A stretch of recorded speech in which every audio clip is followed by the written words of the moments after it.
I teased this one last year when I did the Sesame Street Christmas Carol, but this year we're looking at one of my favorite Christmas Carol adaptations of all time, The Muppet Christmas Carol.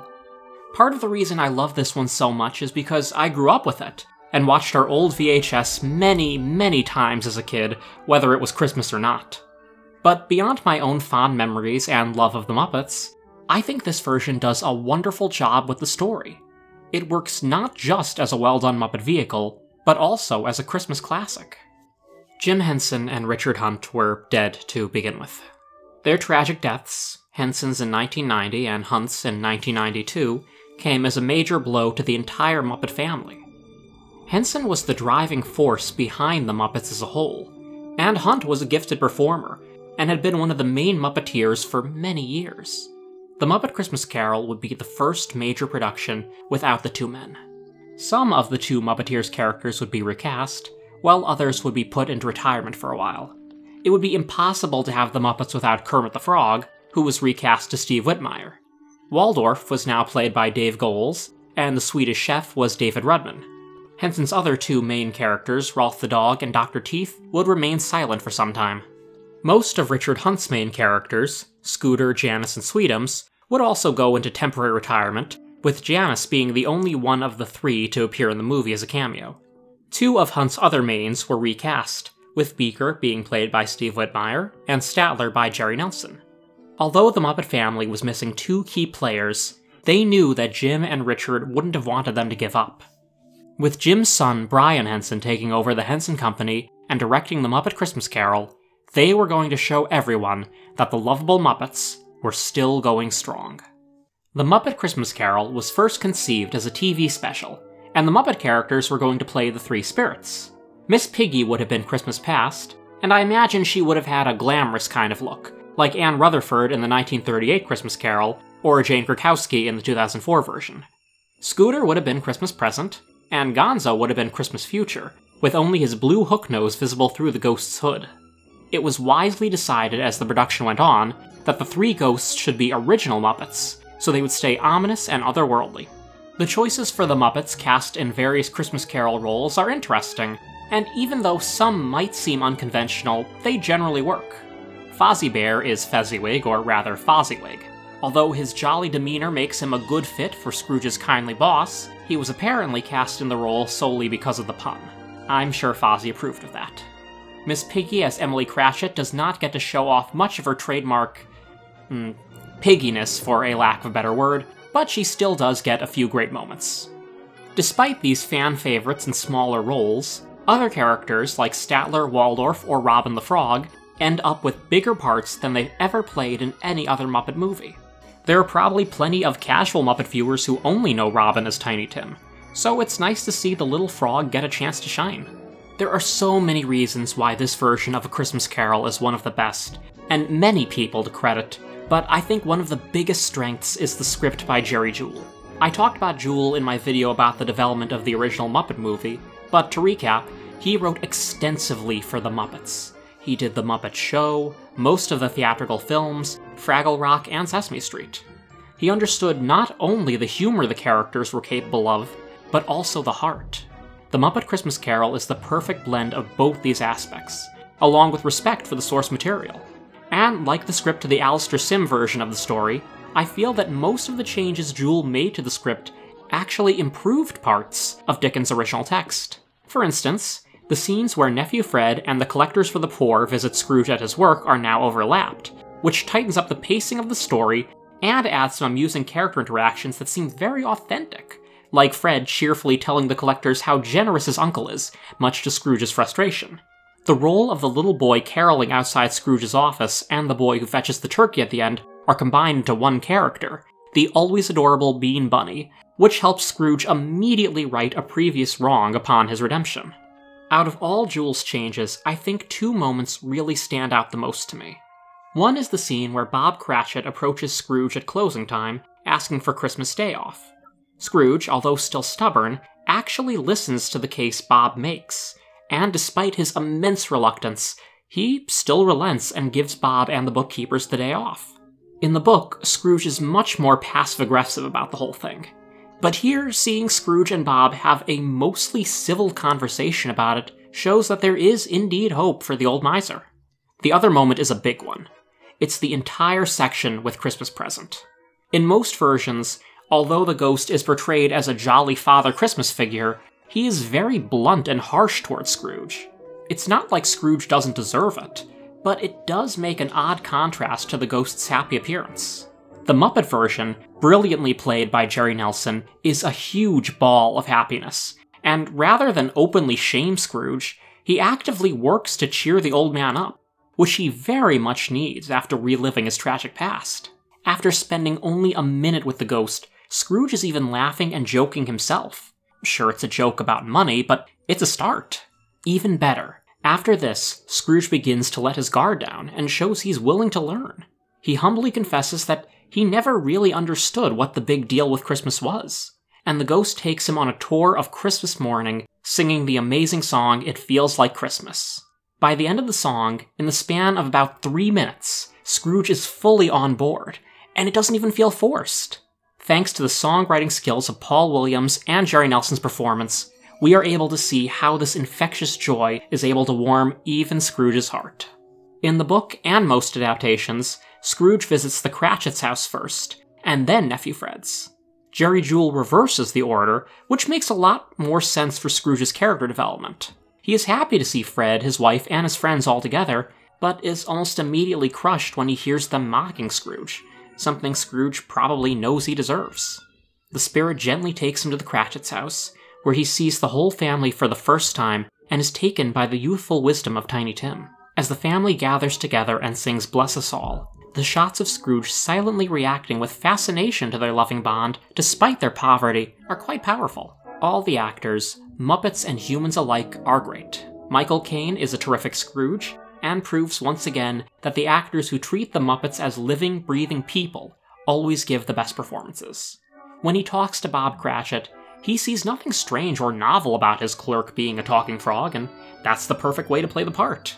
In previous Muppet movies, the Muppets were usually treated as outsiders to society, which worked for the stories about them trying to break into Hollywood or make it on Broadway. They're the underdogs, and we always root for those types. But in this movie, and Muppet Treasure Island, there's a lot more of an effort made to blend humanity and Muppets more closely. The world is a mix of people and puppets, and everyone happily coexists, something I'd like to see more of in other Muppet productions. One of the biggest things to come out of the Muppet Christmas Carol was the pairing of Gonzo and Rizzo. Before this movie, they really didn't have many interactions, but perhaps because of the chemistry between Dave Goelz and Steve Whitmire, it was decided to pair this odd couple up. Gonzo, of course, narrates the story as Charles Dickens himself. Although he takes his role as a narrator seriously, there are still enough fun moments of him enjoying being thrown around to remind us that he's still the crazy daredevil we know and love. Meanwhile, Rizzo's lack of culture adds a lot of great comedy to Gonzo's straightforward narration, not to mention that he does not appreciate being the victim of so much slapstick, unlike Gonzo. After this movie, Gonzo and Rizzo were paired up frequently, like in Muppet Fairy Tale Theater, Muppet Treasure Island, and Muppets from Space. For all the quotable comedic moments with Gonzo and Rizzo, the movie also wisely knows when to dial them back. For the bulk of the Christmas Future scenes, the narrators duck out, frightened by the imposing ghost. This was a great choice. A poorly timed shot of Gonzo and Rizzo observing the Cratchits mourning Tiny Tim could have ruined the otherwise somber mood. And how very somber things can get. There aren't too many Muppet movies that you can really think of as having scary moments in general. I'm not talking about creature shop movies like Dark Crystal. I'm talking about movies focusing on Kermit and Friends, like The Muppets Take Manhattan. Most of these movies are upbeat and feel good, but I think most of us who saw Christmas Carol as kids were scared by at least one scene. I remember the door knocker being an effective jump scare for me the first time, and in some later viewings I would often hype it up in my head as scarier than it actually was. My girlfriend was more put off by the ringing bell in Scrooge's bedroom. Simple, but effectively creepy.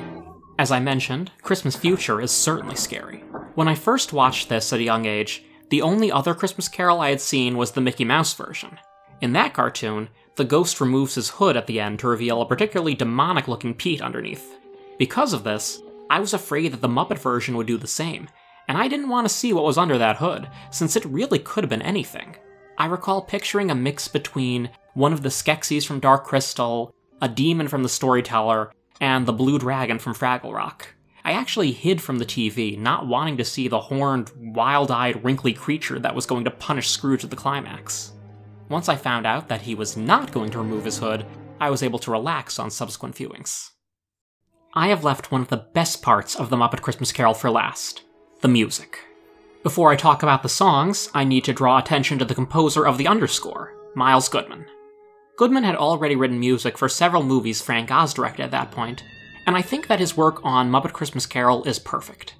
He adapted the song melodies well, wrote some nice thematic material of his own, and the way the score is orchestrated gives it an authentic old-fashioned feel. Sadly, most of his score for the movie has never had an official soundtrack release, with most of the best pieces, like The Flight Over London, being left off the album. If you want to hear more of his music that resembles his Christmas Carol material, I'd recommend seeking out his scores for What About Bob and Dunstan Checks In. They're not Christmas scores, but they have a generally similar sound. The songs were written by Paul Williams, who had previously written songs for two other Muppet productions, Emmett Otter's Jug Band Christmas and The Muppet Movie. All of his songs for The Muppet Christmas Carol are superb. The opening song sets the mood with a festive-sounding comedic song about how everyone hates Scrooge. One More Sleep Till Christmas and It Feels Like Christmas capture the spirit of the season perfectly. The soundtrack release featured two songs written for the movie but never filmed. Room in Your Heart was a bouncy song for Bunsen and Beaker about giving to the poor. Chairman of the board was Sam the Eagle's song as he got young Scrooge ready for the world of business. Both are a fun listen, and it's nice that they still had a proper recording with the Muppet performers and the full orchestra. This brings us to the only thing that could be considered divisive among Muppet fans in the movie, When Love Is Gone. When the movie was filmed, the Christmas Past sequence would have ended with Belle and Scrooge's breakup. A beautiful song was written called When Love Is Gone, where Belle confesses that she's felt her and Scrooge drifting apart, and the time has come to go their separate ways. The scene was filmed, and it was appropriately heartbreaking. However, the producers worry that the audience, particularly the kids, would grow disinterested with a relatively lengthy, slow scene without any Muppets. And so, Brian Henson reluctantly edited the song out of the version that hit movie theaters. When the movie was released on VHS, it was decided to put the song back in, since now people had the option to fast forward if they wanted. For many of us that own the movie on video but did not see the theatrical release, this was the version that we grew up with. We didn't know a Muppet Christmas Carol that didn't feature the love ballad. On the film's first DVD release in 2002, it was essentially a transfer of the VHS copy. It was full screen and not the highest quality image a DVD could have offered. Later, in 2005, there was a second DVD release. This one featured the same full screen version from before, and a widescreen version, with nicely cleaned up visuals. Unfortunately, the widescreen version was the theatrical cut, and the full screen version was the director's cut with When Love Is Gone. That meant that the only way to watch the movie with the song intact was in the version that didn't look nearly as good. The film's Blu-ray release only contains the theatrical cut and does not feature the song at all. The reason for this was that the high-quality print of the song's footage had apparently gone missing from the archives, meaning they simply could not re-edit the song back into the Blu-ray version even if they wanted to. For a while, the only way the fans could see a widescreen version of the song was on a Laserdisc release of the movie, so many were still left in the dark. The song is available in a nice-looking widescreen transfer now on Disney+, although it's still only available as a separate bonus feature, rather than as part of the full movie. This has led to a lot of frustrated fans who want to see the song in its rightful place.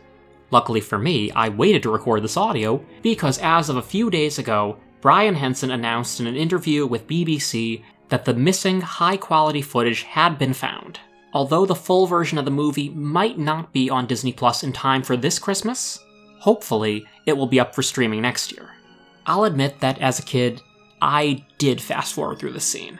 I found it boring, and yes, some of that was due to the lack of Muppets, but I also fast forwarded through Bless Us All. Slow songs bored me back then, and I didn't appreciate them as much as I do now.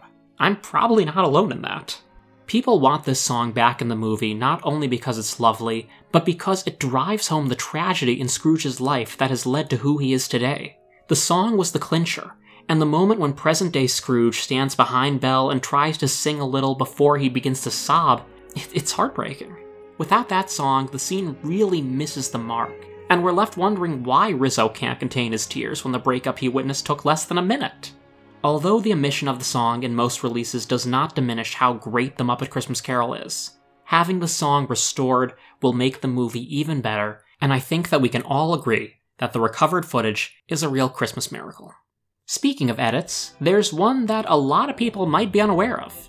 The soundtrack release contains alternate orchestral mixes for most of the songs, and I'm guessing by the time they were rearranged for the theatrical release, the soundtrack was already printed. This makes for an interesting listen, and aside from the previously mentioned deleted songs, the finale and Marley both have unused sections present. The finale includes an opening verse sung by Scrooge and Tiny Tim, which is very sweet. Marley includes opening dialogue taken straight from the book, and a verse near the end about how the ghosts must return from whence they came, and their final urges to Scrooge to change his ways. The biggest surprise to me was that unlike Room in Your Heart and Chairman of the Board, the extended Marley song was actually filmed. This cut of the movie apparently aired on TV every now and then, and featured the ghosts' opening lines and their cut verse. The footage was only recently uploaded on YouTube, and it's a real treat to see it. However, although I love the song, and I even think it's one of the most underrated songs in the movie, I think that the edited version we see in the final cut of the movie works better without the extra parts. The extended song is a great listen on the soundtrack, and I love that we finally got to see the footage, but I think the shortened version just flows better. Apparently, the extended cut also features a little more footage of Scrooge searching his room, but I could only find screenshots of that section. Either way, I'm really happy to see some more of the Marley Brothers.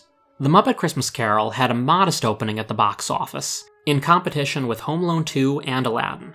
The reviews from critics were somewhat mixed. As the years went on, however, the movie has found a much more appreciative audience. It's not uncommon to see it featured on a list of top Christmas movies of all time, and it's one of those movies that Muppet fans and non-Muppet fans alike enjoy.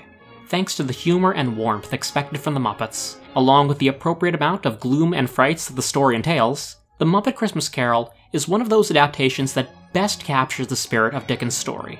Although the absence of Jim Henson and Richard Hunt was felt and will always be felt, I like to think that they were proud of how this movie turned out.